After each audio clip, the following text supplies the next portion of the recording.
Saludos, esta es una traducción o interpretación al español de un mensaje o sermón predicado por el hermano pastor David Killing el 30 de agosto de 2020. El mensaje se llama Prepárate. Prepárate. Oramos y esperamos que el mensaje sea de bendición para tu vida. He aquí el mensaje ya traducido. Muy bien, quiero saludar nuevamente a todos y cada uno en el precioso nombre de nuestro Señor Jesucristo esta mañana. Vamos al Señor en oración. Padre nuestro, gracias por tu bondad y tu misericordia. Solo queremos rogar tu bendición sobre este tiempo juntos, que nos llenes de tu Espíritu Santo y de tu sabiduría, que nos ayudes a hacer tu voluntad y a darte la gloria solo a ti, Señor. Abre nuestros corazones y nuestras mentes a tus palabras, oh Padre, y gracias otra vez, en el nombre de Jesús. Amén. Amén. Muy bien, vamos a abrir nuestras Biblias en la sabiduría de Jesús, hijo de Sirac, también llamado Sirácides, o Eclesiástico, capítulo 2, para empezar a leer allí,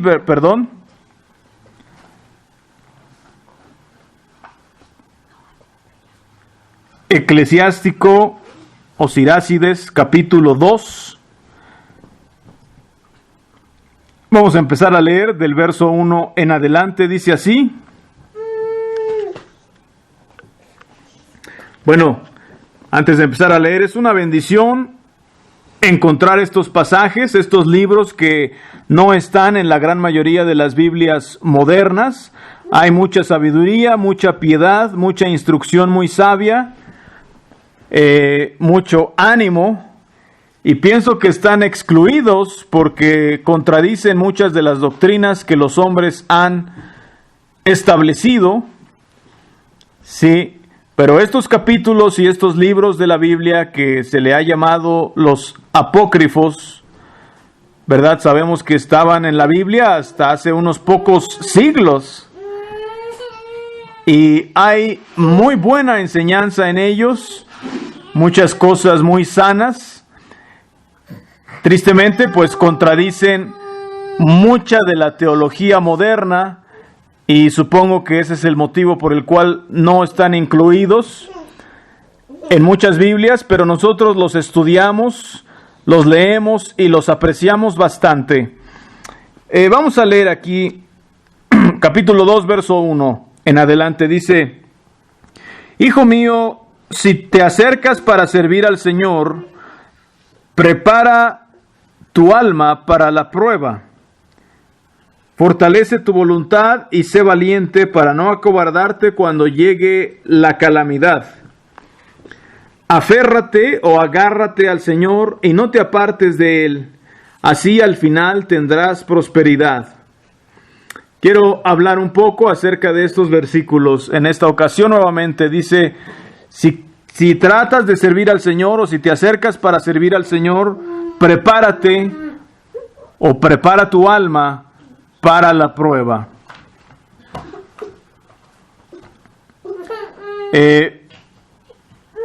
Hemos oído, ¿verdad? Como pues tristemente en la teología moderna, ¿verdad? Dicen, acércate al Señor y Él te va a salvar, Él te va a sanar, Él en los peores casos va a resolver tus problemas o en el peor caso va a darte prosperidad. Pero casi nunca escuchamos la exhortación de que la gente se acerque al Señor y más bien se prepare para la prueba. No nos gusta escuchar eso, ¿verdad? Y más bien quisiéramos pensar que cuando empezamos a seguir al Señor o nos acercamos a Él, vamos a ser librados de esas cosas malas, vamos a ser sanados, salvados, guardados, ¿verdad? Milagrosamente, de alguna manera, Él nos va a hacer que estemos ya camino al cielo, saludables, prósperos, y Eso se enseña hoy en día y eso nos gustaría en la carne, ¿verdad? Pero la Biblia aquí nos dice, igual que en otras muchas partes, dice, aquí lo dice de esta manera: prepárate, si te acercas para seguir a Cristo o a Dios o al Señor o para servirle, prepárate. O en otras versiones, prepara tu alma para la prueba. En otras partes dice también para la tentación. A nadie nos gusta ser probados, tampoco nos gusta ser tentados. Quizás tenemos miedo de que si somos tentados vamos a fallar o a fracasar, vamos a desilusionar al Señor Jesucristo, ¿verdad? O incluso a desilusionar a otra gente que quizás nos mira o nos admira, ¿sí? No nos gusta. Quisiéramos ser librados incluso de la tentación. Quisiéramos estar libres de toda tentación, ¿sí? Y entonces muchas veces buscamos una píldora o una fórmula mágica que se lleve nuestros problemas y que incluso se lleve nuestras tentaciones, que ya no sintamos ni siquiera la tentación de pecar. Y eso es exactamente lo más opuesto, lo más contrario de la verdad y de lo que la Biblia nos enseña y nos muestra. La Biblia nos enseña que tenemos que preparar nuestro corazón. Si nos acercamos al Señor para servirle, tenemos que prepararnos para la prueba. ¿Sí? En otras palabras, si de verdad estamos camino para seguir a Cristo, entonces nos hemos hecho de un gran enemigo. Nos hemos echado de enemigo. Nos hemos echado de enemigo a Satanás. Ahora la ira y el furor de Satanás está en contra nuestra, ¿sí? ¿Por qué desde la caída de Adán en el jardín del Edén fuimos vendidos a Satanás? Satanás llegó a ser el dueño y amo de la humanidad, pero vino Jesús para liberarnos de esa tiranía, para liberarnos de ese poder, dominio y control que Satanás tenía y tiene sobre la gran mayoría de los hombres, para liberarnos de esas cadenas terribles pero poderosas de Satanás. Entonces, al acercarnos al Señor, estamos traicionando, por así decirlo, a Satanás. Y al hacer eso, nos estamos echando huestes y multitudes que están al servicio de Satanás en nuestra contra. Sí, y muchas veces a Satanás no le preocupan las almas que ya son suyas, que están bajo sus cadenas, sino que muchas veces sus ojos están en aquellos que hemos decidido servir al Señor, como aquí dice, que estamos en esta batalla pequeña pero real, ¿sí? Y es por eso que que pocas personas deciden volverse del reino de Satanás al reino de Dios. ¿Sí? Y Satanás no puede soportar a esas personas que lo han traicionado y que se han vuelto a Dios, ¿verdad? Una de las cosas que todos despreciamos es a un traidor, ¿verdad? Alguien en quien tú confiabas, alguien que tú creías que estaba de tu lado y te traiciona y rompe tu corazón y se pone en contra tuya y se vuelve tu enemigo y se asocia con tus enemigos, ¿no? Es algo que la sociedad aborrece y curiosamente es algo que Satanás también aborrece en una manera, de tal manera que cuando abandonamos el reino de las tinieblas, Él se siente traicionado y en vez de ser como Dios y esperar con paciencia y misericordia a que vuelvas a Él, obviamente no. Él te persigue con una pasión, con un enojo, con un odio, con todo el poder que tiene.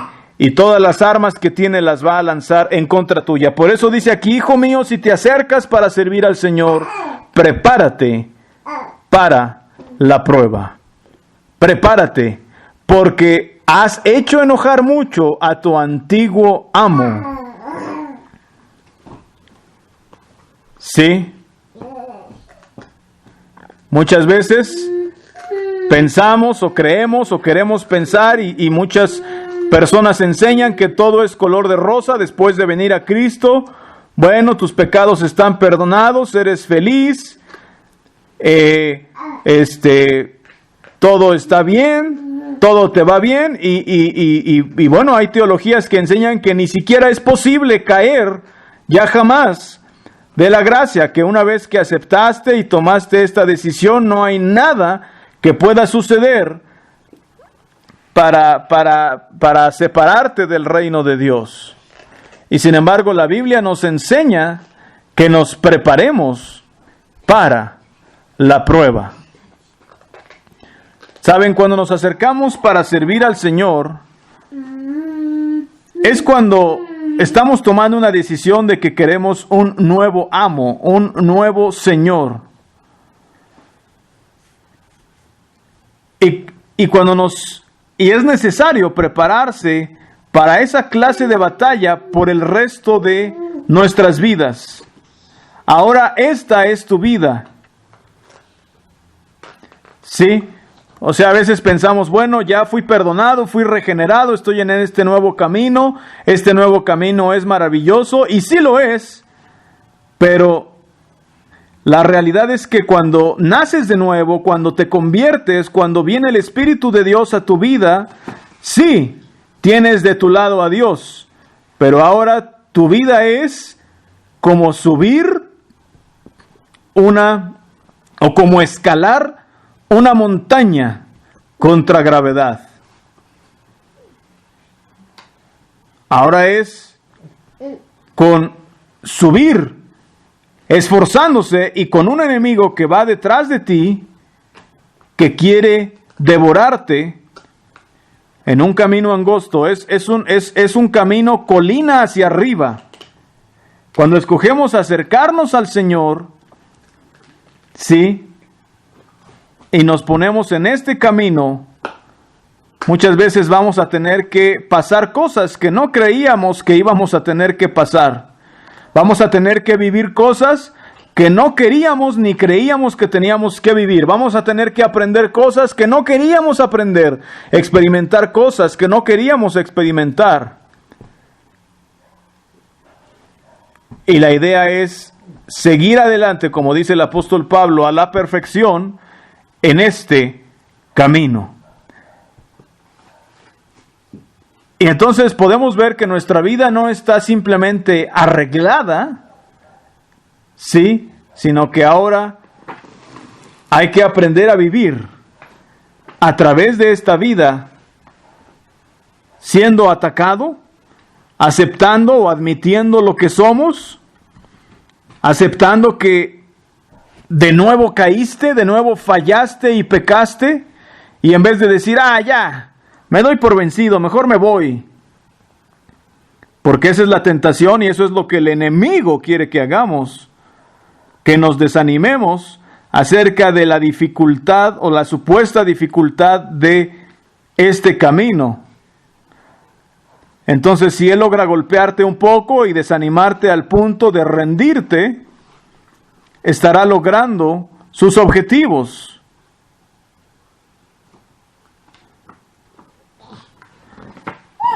Y saben, es muy noble pensar, bueno, pero ¿a dónde puedo voltear sino solo al Señor? Es muy noble pensar como Pedro, ¿verdad? Señor, ¿a quién iremos? No hay a dónde más ir, ¿verdad?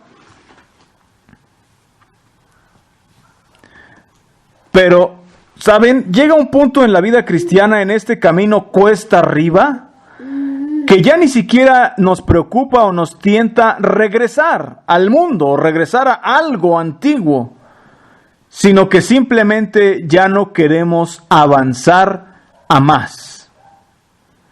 No queremos regresar al mundo, el mundo es horrible, no tiene nada que ofrecer, pero tampoco queremos avanzar a lo que Dios nos está mostrando. Tampoco queremos dar un paso más. Simplemente nos detuvimos a descansar, nos recostamos un poco, no queremos las cosas malas que el mundo ofrece, las hemos probado y el sentido común dicta que esas cosas son malas, hacen daño, ofenden a Dios, hacen daño a otros, dan asco y no tienen ninguna recompensa. ¿Sí? Y en cambio la vida piadosa nos ofrece hermanos, familia, amigos, nos ofrece la piedad, la bondad. ¿Sí? Nos damos cuenta de que el pecado, contrario a lo que mucha gente cree, el pecado trae sufrimiento, trae dolor, trae tinieblas, lastima a la gente, lastima nuestras conciencias, atormenta nuestras conciencias. Es un camino feo, es un camino triste. ¿Sí? El camino de la esclavitud al pecado es un camino oscuro, con paranoia, con temor. ¿Sí? Y eso es lo que el mundo ofrece, eso es lo que el mundo cree que es algo glorioso y que están buscando realizarse, cuando en realidad son cosas que no se comparan con lo que Dios ofrece, una vida de gozo, paz, vida, bondad, felicidad, ¿sí?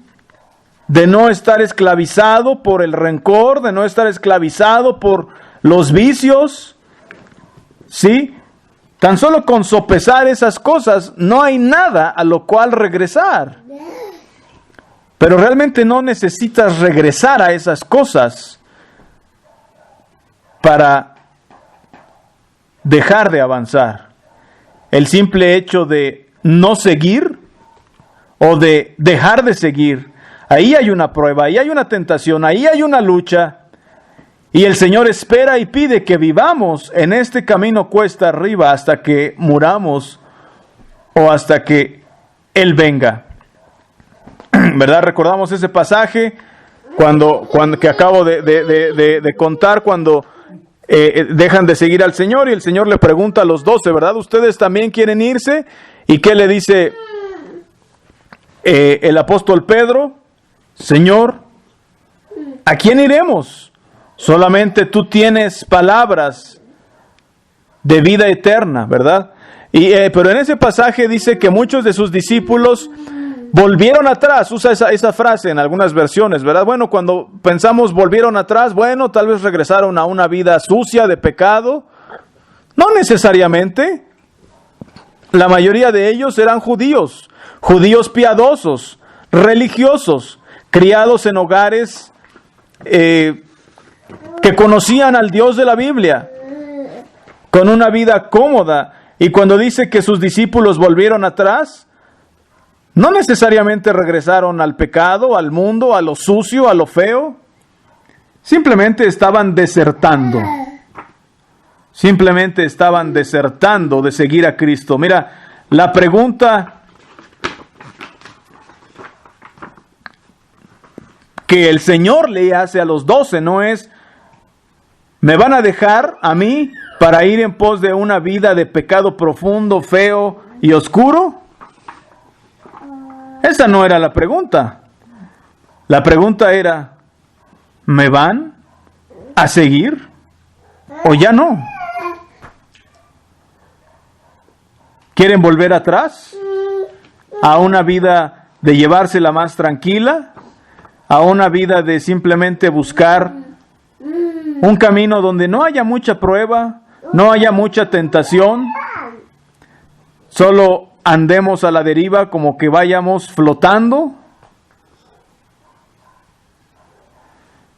Recuerdo en una ocasión un hombre que venía totalmente del mundo, estaba en una iglesia menonita, él estaba luchando todos los días, cada día había una batalla. Y él miró a la gente en la iglesia y me decía: mira, no tienen muchas batallas, solo van como flotando por la vida felizmente. ¿Por qué no tienen una lucha? Yo quiero una vida así.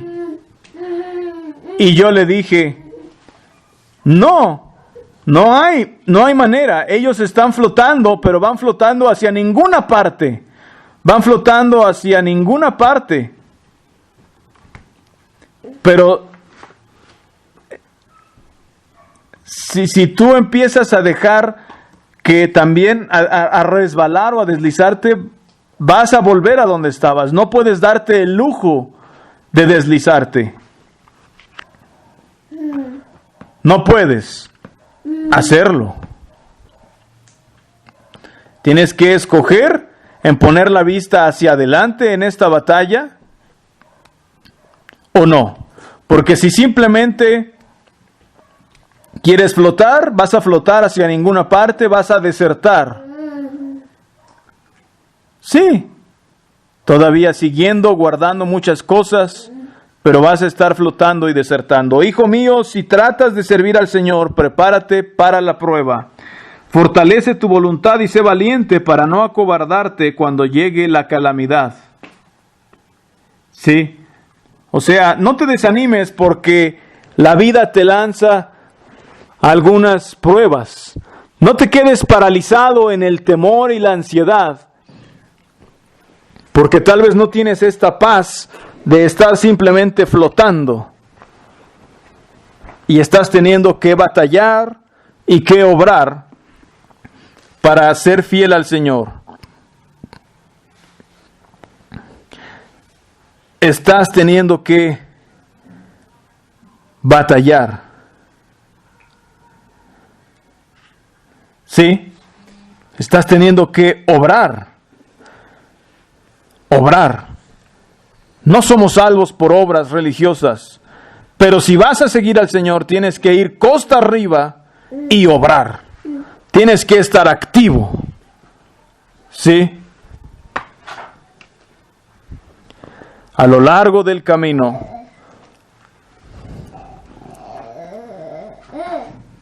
dice, para no acobardarte, para no tener nervios, ansiedad, miedo, cuando venga la calamidad, no tener miedo a la prueba. Ahí está la batalla. ¿Sí? Y no está llena de comodidades y de lujos por aquí y por allá.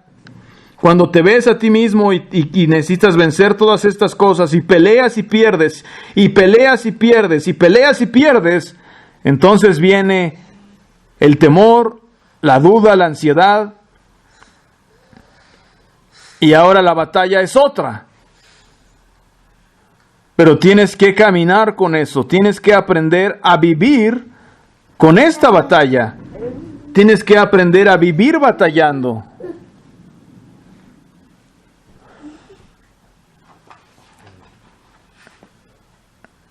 Muchas veces tratamos de vivir en esta ilusión de que todo va a estar bien. Pero si aprendes a vivir en la batalla, con la batalla, y con quién eres tú, y a caminar en esa batalla, empezarás a encontrar que puedes tener algo de tracción. Cuando te conoces a ti mismo, empiezas a darte cuenta en qué trampas puedes caer también. Empiezas a reconocer y decir, bueno, ese camino es una trampa. He caído allí 1000 veces, una y otra vez. Pero cuando empiezas a reconocer que esta es tu batalla, también puedes empezar a reconocer esa pequeña flecha que señala hacia donde has fallado tantas veces. Y que dejes de caer en esas cosas, dejes de perseguir la cola como un perro, ¿verdad? Que va en círculos.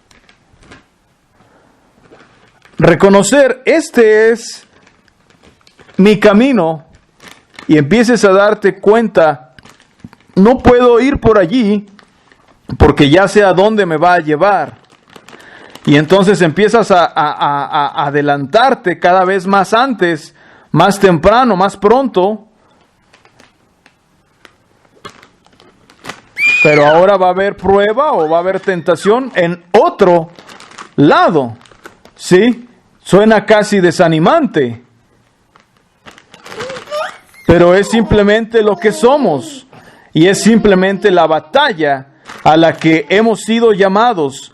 El ánimo es que eso quedará en el pasado. Dice, aférrate al Señor y no te apartes de él. Así al final tendrás prosperidad, al final de la vida. Aférrate al Señor, agárrate de él. ¿Sí? Estos discípulos que volvieron atrás en Juan capítulo 6, ¿saben qué sucedió? Se ofendieron. Se ofendieron. Es muy claro. Les pareció duras las palabras de Cristo. Él dijo algo con lo que chocaron ellos. ¿Por qué está diciendo eso? Se preguntaban. ¿Cómo puede decir algo así? Ojalá lo hubiera dicho de una manera un poquito más suave o un poquito más clara. Sí, simplemente se ofendieron con Jesús. No puedo recibir la manera, eso que dijo, no lo puedo tragar, no lo puedo digerir, y menos en la manera en que lo dijo. Entonces simplemente decidieron volver atrás. A los discípulos no les gustó lo que dijo. Tal vez tampoco. Tal vez ni siquiera lo entendieron, pero tuvieron el suficiente valor para confiar en Él y permitir que Él de la mano los llevara a través de ese camino que lleva a la vida eterna. Por eso fue lo que dijo Pedro, ¿verdad?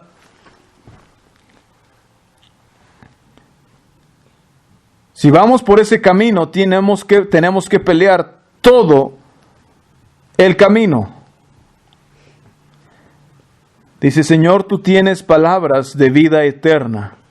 Aférrate a Él y no te apartes de Él. Así al final de tu vida te irá bien. Acepta todo lo que te venga y sé paciente si la vida te trae sufrimientos. Sé paciente. Verso 5, porque el valor del oro se prueba en el fuego y el valor de los hombres en el horno del sufrimiento.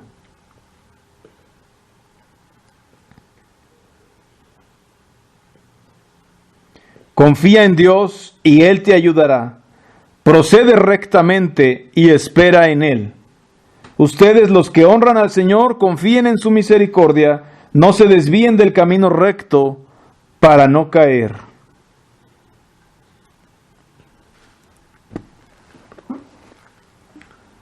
Es una bendición leer estos pasajes. Son instrucciones sabias, benditas, necesarias, y el ánimo es a seguirlas. Que Dios les bendiga y que Dios bendiga su palabra.